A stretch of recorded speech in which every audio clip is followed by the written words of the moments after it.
With the historic first selection in the National Hockey League Draft 2010, I'm extremely excited to select from the Windsor Spitfires, Taylor Hall.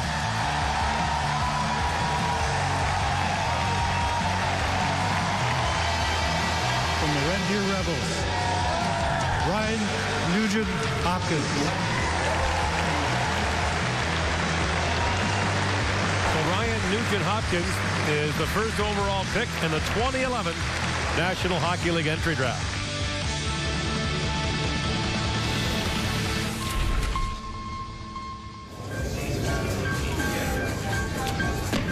Welcome back to the 2012 NHL Scouting Combine recap show presented by Reebok. I'm Brian Duff, joined by Oilers General Manager Steve Tambellini, who again holds the #1 selection in this year's draft in Pittsburgh. Does it feel any different this time around now that you're in this position for a third straight year, Steve? There are some things, too. You feel the anxiety of your amateur scouting staff for sure.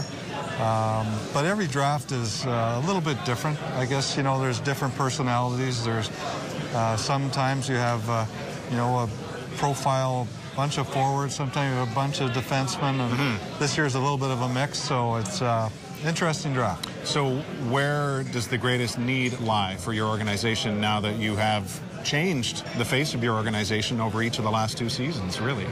Well, we feel like we've worked very hard to, you know, to really fill a lot of the depth chart organizationally wide, from players that are on the Oilers, from players that are playing in Oklahoma City, to, we feel, a very good group of young players that will be turning pro this year and then the following year. True or false? There's more of a willingness to listen to moving this pick than in the years past. To pass something like that up, it would have to be a significant, obvious play for the Edmonton Oilers to do that. So if that comes, we'll consider, but you would think more than likely you end up making the pick.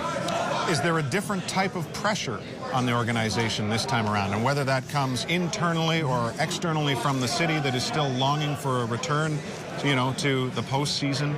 Yeah. Does it feel different? Well, it's not just a return to the postseason. I mean, we're committed to, we know in our market that for us to succeed, we had to be great at drafting. We had to be great at developing. We knew that we were not going to attract the 8 free agents without our group of players being a good one and a successful one.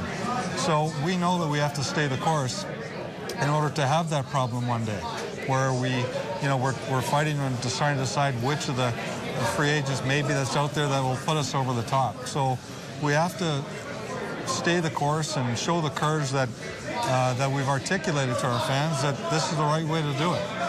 But we're at a point now where we do need to make a step and compete for a playoff spot. 2 different issues there. Steve, great stuff as always. We look forward to seeing you in Pittsburgh and awaiting what happens with that #1 pick. Thanks, Brian. Steve Tambellini, and will he pick this man at the draft? Nail Yakupov, as we continue from Toronto after this.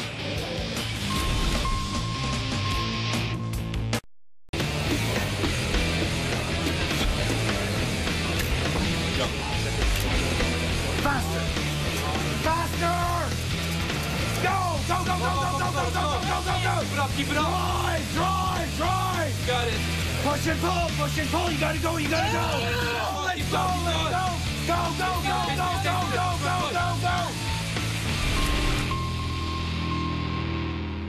A good look there at what the #1 prospect has been going through on this day. Welcome back to the 2012 NHL Scouting Combine recap show presented by Reebok. And the #1 ranked North American skater by Central Scouting is Nail Yakupov from the Sarnia Sting. At the conclusion of his testing, we had a chance to catch up with him. Nail, can you describe the testing and what it was like for you here today? I think my best and my favorite was bike to bikes, you know. Yeah, everything was good. It's fun, you know. You try, be good, and you push how you can, and I think it's pretty good. I'm not sure fun is how everybody describes it. It must be somewhat stressful at some point in time, no? It's hard, but you gotta smile. It's like, you know, like after a bike, after another things, you know. It's for me, it's fun. It's my first combine, and why not? A lot of people here, GMs and scouts, to you guys, and it's fun. Did you feel like you lived up to your own expectations for this? Yeah, you know, I feel great after because I know it's done. It's hard. It's done, you know. So for now, just interviews and go back to the hotel, you know. You've been under this spotlight for so long, being #1 ranked going into the year and at midterm and now heading into the draft. What is that like, and now how much do you want to be #1 on draft day? You know, I think everyone want to be first, you know, and for me first, it's first everybody wait this day, 22 June in Pittsburgh, and my family want to be, and my friends, and like who I know in my hometown, and for me it's pretty good precision, pretty good chance to be in the first, and try and make it in any team, work harder, and we'll see what happens in the draft. How will you feel if you end up #2? You know, I don't want to stop play hockey. If I be 2, I start playing, that doesn't matter for me. You know, I want to be just job by NHL, so we'll see what happens. We've seen 5 straight #1 overall picks jump right into the NHL. Do you feel like you're NHL ready? Yeah, I'm ready for the NHL, and I want to show something interesting there. What will you miss about junior hockey? You know, first my teammates, you know, with my town, like starting a town. But it's life, you gotta go forward and try to play with men's and play hard and show how you're gonna play. It sounds like you're ready for it. Now, thanks so much for the time. Yeah.